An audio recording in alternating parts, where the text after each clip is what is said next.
बड़े घर की बहू बनना हर लड़की का ख्वाब होता है, मगर सानिया को क्या खबर थी कि ऊंची दीवारों वाले घरों में कभी कभी सबसे छोटे दिल रहते हैं। सानिया एक उस्ताद की बेटी थी, पढ़ी लिखी, सलीकामंद, खूबसूरत। जब शहर के मशहूर कारोबारी ख़ानदान का रिश्ता आया तो मोहल्ले में मुबारकबादों का तांता बन गया। लोगों ने कहा किस्मत खुल गई, बंगला, गाड़ियाँ, नौकर चाकर, अब तो राज करेगी। माँ ने खुशी से रोते हुए बेटी को रुखसत किया और कहा, बेटा बड़े लोग हैं, इज्जत से रहना। शादी के तीसरे दिन ही सानिया को पहला सबक मिला। नाश्ते की मेज़ पर उसने अपनी पसंद का जिक्र किया तो सास ने ठंडी आवाज़ में कहा, बहू, इस घर में पसंद सिर्फ उसकी चलती है जिसके नाम पर यह घर है। शौहर वलीद ने नज़रें झुका ली। वो माँ के सामने बोलना तो दूर, सांस भी आहिस्ता लेता था। फिर रोज़ के ताने शुरू हुए। उस्ताद की बेटी को बड़े घर के तौर तरीके कहाँ आते हैं? जहेज़ में क्या लाई हो, 2 जोड़े और किताबें? सानिया हर बात पर खामोश रहती। माँ की नसीहत याद थी, इज्जत से रहना। मगर इज्जत तो दूर, इसे नौकरों के सामने जलील किया जाता।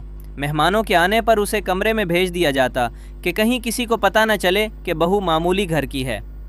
वलीद अच्छा आदमी था मगर कमज़ोर, रात को माफ़िया मांगता। अम्मी का दिल साफ़ है, बस ज़बान कड़वी है।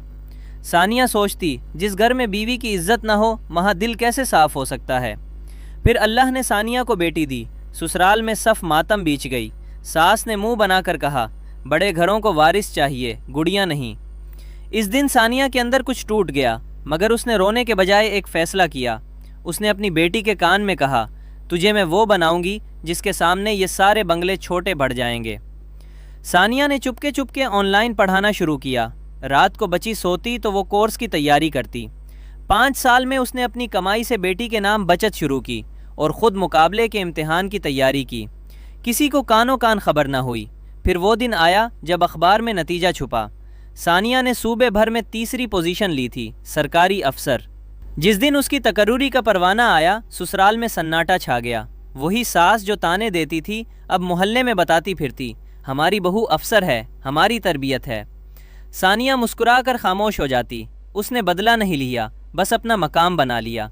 अब इसी मेज़ पर उसकी पसंद का खाना भी बनता है और उसकी राय भी पूछी जाती है। वलीद अब माँ के सामने बीवी का हाथ पकड़ कर बैठता है, क्योंकि इज्जत मांगने से नहीं मिलती, कमा कर मनवाई जाती है। इस कहानी का सबक बेटियों के लिए भी है और माँ बाप के लिए भी। बेटी को जहेज़ नहीं, तालीम दो। बड़ा घर नहीं, बड़ा ज़र्फ़ देख कर रिश्ता करो। और हर बहू याद रखे, हालात के आगे झुकना नहीं, खामोशी से मेहनत करो, वक्त खुद गवाही देगा।